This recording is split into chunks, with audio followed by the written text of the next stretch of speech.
About once a year, I like to give you guys an update on what my favorite makeup products are in every single category, and it is officially that time of year again. So without further ado, here are my current makeup favorites by category, part 1 of 2, because there was no way this was all going to fit into one video without it feeling insanely overwhelming given how much I have to share. So 2 parts to make it a little bit more digestible. The first category is primer, and my first primer favorite is the Milk Makeup Hydro Grip Primer. I've tried a few different tacky primers at this point, and this one wins as my favorite out of everything I have tried, hands down. I just feel like the texture of this is perfect. It gives me just enough grip to allow my makeup to last all day long, but it's also not too stiff to the point of disrupting any skincare or sunscreen that I have underneath it. It has a little bit of fluidity so that I'm able to easily blend it onto my skin, and then it's perfect. I also love that it doesn't feel thick or heavy, and it doesn't alter the finish of whatever I have underneath it. So if I have a really glowy sunscreen, it doesn't make my skin more or less glowy. If I have a mattifying sunscreen, it doesn't make my skin more or less matte. It just dries down to the finish of whatever you have underneath it. Next is the Cali Ray So Blown Clean Blurring Primer with collagen peptides. I've also tried several pore blurring primers, and there are so many that I just don't like because they feel intensely silicone-y.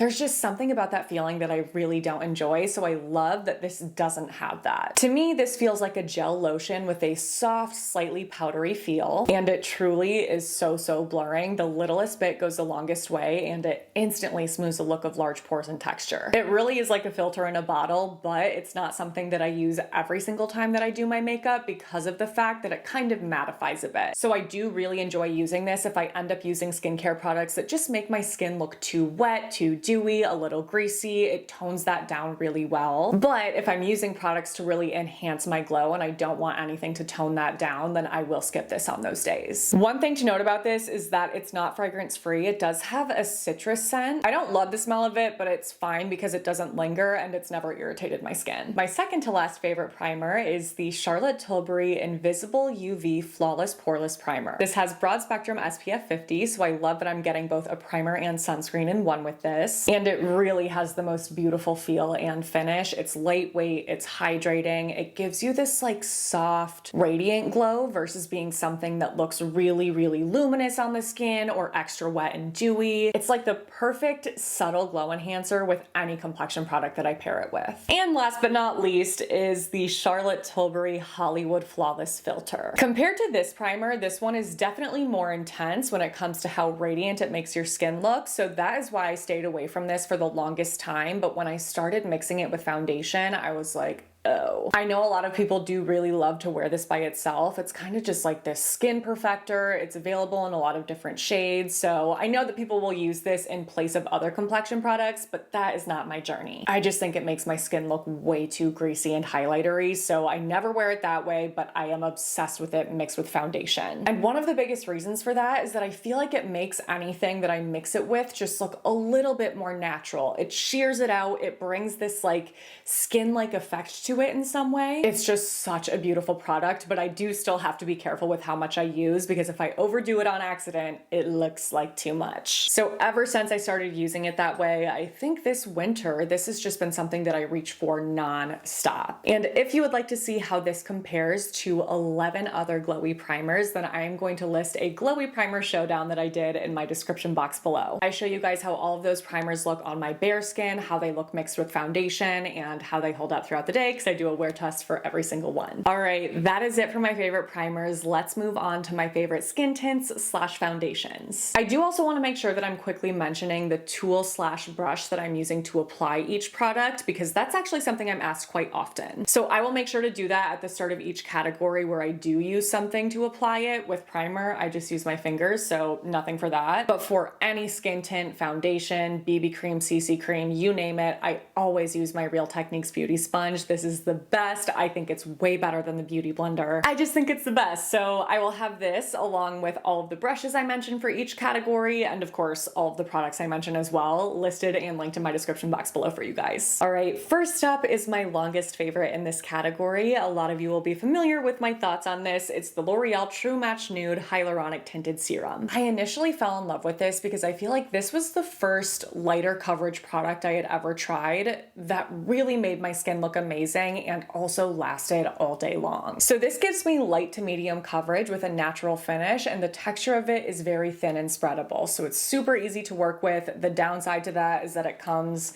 in a very with a very messy applicator. This dropper sucks. And then since the product is so thin, it will kind of like pool over and get messy. I did actually find some pumps that fit these bottles perfectly, so I'll make sure to list those below. That is like the best hack ever. Just get rid of this, put a pump in it, and then it really makes it a lot less messy. And again, I get all day wear with this without it starting to look greasy or heavily settling into lines. It is just such a beautiful product. Other than the pump, the only gripe I have with it, which is also the gripe I have with this next product, is that it's just not available in enough shades. That's definitely the trend with these skin tints, and it drives me nuts. Because if this is a product that is meant to replace foundation, then I want it to be available in a shade that matches me like foundation. So hopefully one day we'll get more. I kind of doubt it, but that is gorgeous. And my other favorite from the drugstore is the Maybelline Superstay 24-Hour Skin Tint. This is also very thin and spreadable with the exact same dropper issue. It's versatile in terms of coverage. It can be built up to full coverage or sheared out to light. And once I set this with powder, it just gives me the most beautiful, naturally radiant finish, which is why I have been reaching for this so often. I just love the effect that this has on my skin. I did do a side-by-side wear test with the L'Oreal tinted serum, so if you would like to see what these look like directly next to each other and then with a full day of wear, because I did do a wear test, I will list that video below. Next up is a product that I actually never use by itself. I only wear it if I am mixing it with the Charlotte Tilbury Flawless Filter or some other glowy primer. It is the Haus Labs Triclone Skin Tech Foundation. This formula really gives you that juicy, hydrated skin-like look. I think that that is beautiful, but it does just have a bit too much coverage for my personal liking, which is why I love to mix it with that Charlotte Tilbury Flawless Filter. I feel like it shears it out a little bit, but then I'm still getting that gorgeous, juicy effect mixed with that Flawless Filter. Oh my God, I feel like it's the most gorgeous skin. What?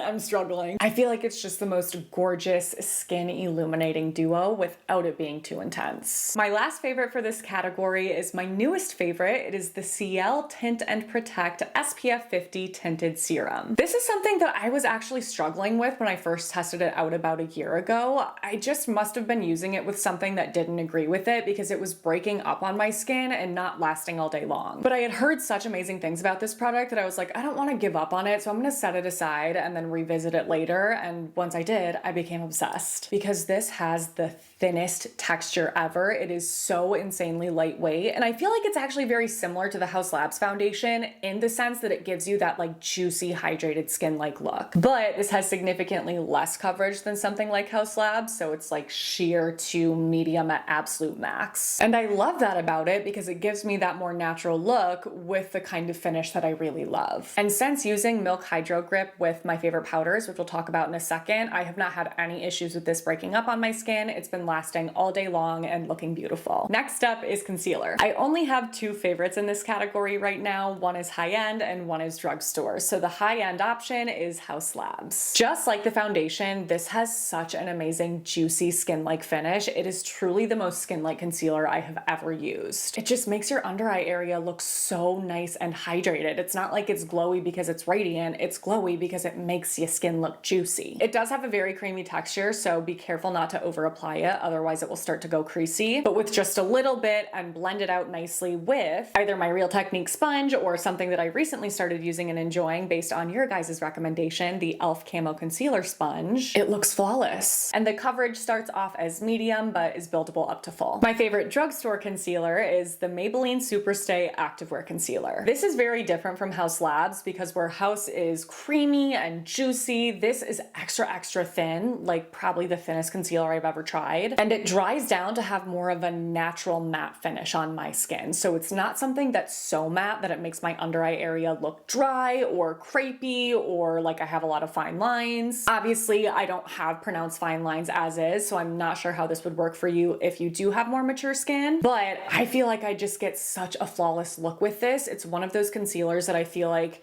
makes me notice my under eye area, but in a good way. So if you're on a budget, definitely check this one out. I think it's great. Okay, let's move on to setting powder. I do actually have 5 different setting powders, but I have very specific uses for every single one of them. So bear with me. When I'm using setting powder under my eyes, I will either just use my same Real Techniques beauty sponge and pick powder up with that, and it still will be a little bit damp when I do that, just not nearly as much as when I applied my complexion products. Or I will use one of these. This is the Real Techniques Brightening Concealer Brush. You can also use this for actual liquid concealer under your eyes, but I really enjoy using it for setting powder because it's just got this like perfect shape that hugs right there. Or I will use the Sigma Soft Angled Concealer Brush. So I'll show you guys the difference between these two. Just totally depends on what you prefer, but it also is just the perfect shape and size. And the brushes I use on my face are either the F12 from Sigma or the F08. I like to use the F12 if I either am not necessarily trying to really mattify my oil production throughout the day,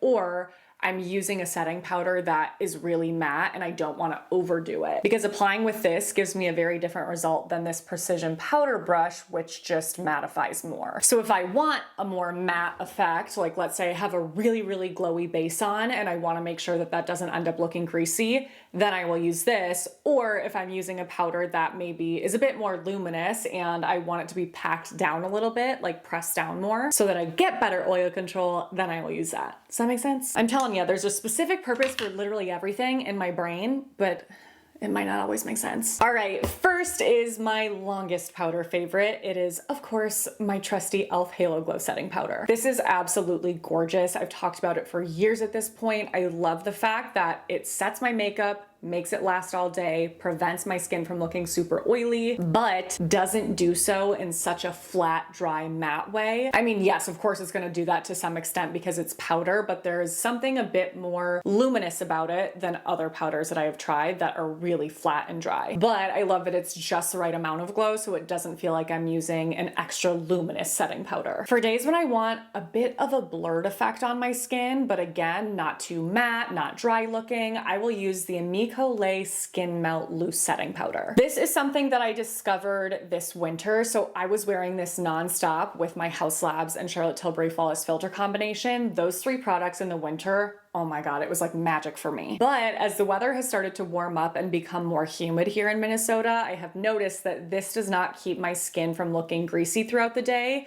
in the way that I need it when it gets hot and humid. So unless I'm wearing some sort of complexion product that has a matte finish, which I don't think I've done in so long, this isn't gonna be my go-to this summer. This will be. This is the Sigma Soft Focus Setting Powder, which I also think gives a very beautiful blurred effect, but this gives me much better oil control throughout the day. So not something I'm reaching for a ton in the winter, but am reaching for a ton right now. Next is the MAC Pressed Blot Powder, which I just told you guys about in my most recent favorites video. This is such an incredible product.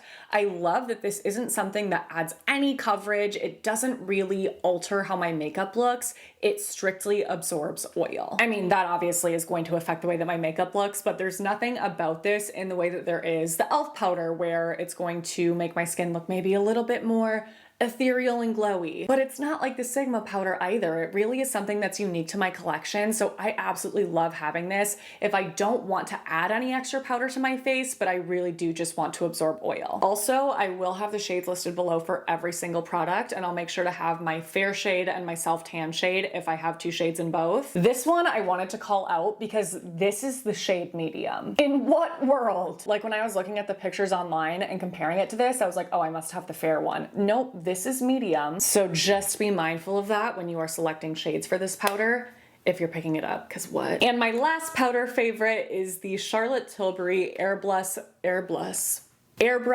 Flawless Airbrush Flawless Finish. What? Spit it out. Airbrush Flawless Finish Complexion Perfecting Micro Powder. What I said. So I rarely use this as a setting powder for my entire face. In fact, I don't ever use it like that. There are 2 ways that I use this, and the first way is kind of similar to the MAC Blot Powder, where I'll just put this in my T-zone, areas that I start to look shiny, but I'm not using it as a midday or end of day blotting powder. I'll use this right after applying makeup if I can just tell like, I'm looking a bit too glowy there already and I want to prevent myself from looking greasy in those spots. Or I will use this to cover up blemishes. This is the absolute best for that purpose. I will put some of this on with some sort of pot concealer concealer. The one that I actually reach for the most for that purpose and have for a couple years now is the REM Beauty Concealer, strangely enough, because I feel like a lot of their products are a no. So I should have talked about this when I talked about my favorite concealers, but I'm never using it for my under eyes. I just use this if I have a blemish I want to cover up, and there is something about this concealer with this powder that deletes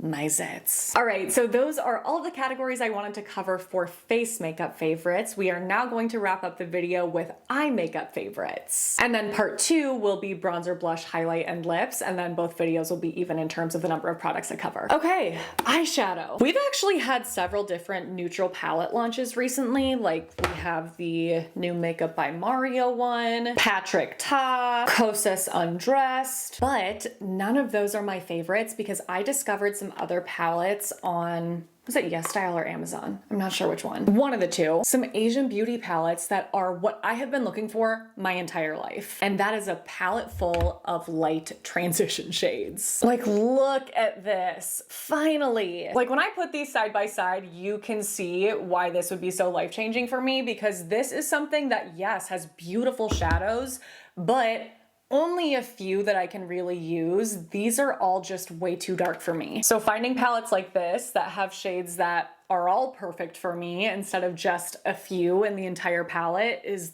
the best. So once I discovered these palettes and started playing around with them, I was like, oh dang, yeah, I don't ever need to use the other ones again. So these two right here are from Wake Make, and they are incredibly similar, so you definitely don't need both. But those ones do lean a little bit warmer than this one right here. So if you are more interested in slightly cooler tone shades, you have cool tone skin, this is gonna be the one to go for. This is the Clio Latte palette, right? Wait, what are you called? Latte Senior. So good. Pale girls rejoicing everywhere. And I get amazing performance from all of these shadows. They're super easy to work with. They're easy to build and blend. They last all day long, and they're just the best. The look that I have been wearing lately is kind of like a nothing look. I will typically just take a few shades and throw them all over my lid, over my crease area, and then that's it, kind of just for like a little bit of color. But if you wanted to use these to have a bit more of a built out eyeshadow look, to have a little bit of a deeper outer corner or crease or whatever, you could achieve that beautifully. Oh, and for brushes, since I'm really only just mixing a few shades together and putting that all over my lid, I don't need to use all of these different eye brushes anymore. So I will use something like the It Cosmetics Airbrush 103, which is just a nice large fluffy brush that applies nicely to both my lid and crease and allows me to blend all at once. Or the BK Beauty and Angie Hot and Flashy A506. So I like this if I want to pack a little bit more color onto my lid because it has that flatter surface, but then something, I don't know, something about this also allows me to blend at the same time. So this is if I want a little bit more saturated color, this is if I want less. For brows, I just have two favorites because I feel like this is all I'm needing right now. The first is the Kosas Brow Pop Dual Action Defining Pencil, and this is the teeniest, tiniest angled brow pencil ever, which is perfect for a naked mole rat like me. You know, even though this makes it so easy to create natural brow strokes, I will say I am still not the best at doing that, strictly because I just want to get it over with. I'm like, oh my God, I don't have the patience to like sit and try to make this look so nice. But if you do, you absolutely can. Otherwise, if you're like me and you just want to rip through your brows and get it over with, this is perfect because it's not so thick that it's going to make your brows look really bold and big and heavy quickly. And I love that they have this in a warmer blonde shade because so many brow pencils just look really ashy and cool on me, so I use Honey Blonde. And then my favorite brow gel is definitely the Benefit 24-Hour Brow Setter. I always do 2 coats of this so that I can get my brows to stay nice and lifted all day long. And I love that, yes, it sets my brows in place, but it's not overly hard and crunchy like so many others. It keeps them feeling lightweight and brow hair like. And last for eyes is mascara. My 2 favorite mascaras are number 1, Maybelline Lash Sensational Full Fan Effect, and number 2, Tower 28 Make Waves. This is basically like the high-end version of this. I still think that Maybelline Lash Sensational is my favorite, but I really, really love the Tower 28 mascara as well, and I love the fact that it's available in a brown shade called Drift because Maybelline, at least in the stores, is only available in brown black, which just ends up looking black. back. But if you know that I am insanely picky about mascara. I need it to be perfect. And I have tried so many mascaras, it's not even funny. I have several mascara showdowns on my channel. I have a couple drugstore ones. I think I'm gonna revisit drugstore since it's been a while. But I recently posted a high-end mascara showdown with I think like 30 plus mascaras, including Tower 28 and Tower 28 one, because it just gives me the best lashes ever. These both do. Long, separated, perfect amount of volume, last all day, don't flake, don't smudge. They're just the best. They cannot be beat. And I know what some of you are thinking, what about tubing mascaras? Tubing mascaras are better. And I hear you. I'm wrapping up my prep work for my tubing mascara showdown as we speak. So after that, I know for sure that a couple of those are going to make their way into my favorite mascaras in the future, because I'm understanding what you guys are saying. But for now, I'm just gonna stick to those two mascaras because I've been using them way longer than my tubing mascaras, and it's a little too soon to call those favorites, but not for long. All right, you guys, those are all of my complexion and eye makeup favorites that I wanted to cover in this video. Make sure to stay tuned for part 2 because I'm gonna be sharing my favorite bronzers, blushes, highlights, and lip products. If you're interested in picking anything up that I talked about, again, everything is going to be listed and linked in my description box below in order of mention. If there's something that you love in one of these categories that you think I should try, please let me know in the comments. And if you did enjoy this video and would like to see more like it from me, please don't forget to give this a thumbs up, subscribe if you haven't already, click on that notification bell, and send my channel to a friend. All of those things really, really help to support me, so I appreciate your support so much. Thank you for watching my videos. I love the freaking heck out of you guys. Make sure to stay tuned for my next one because that will be up in a few days, but until then, I hope you have a great few days.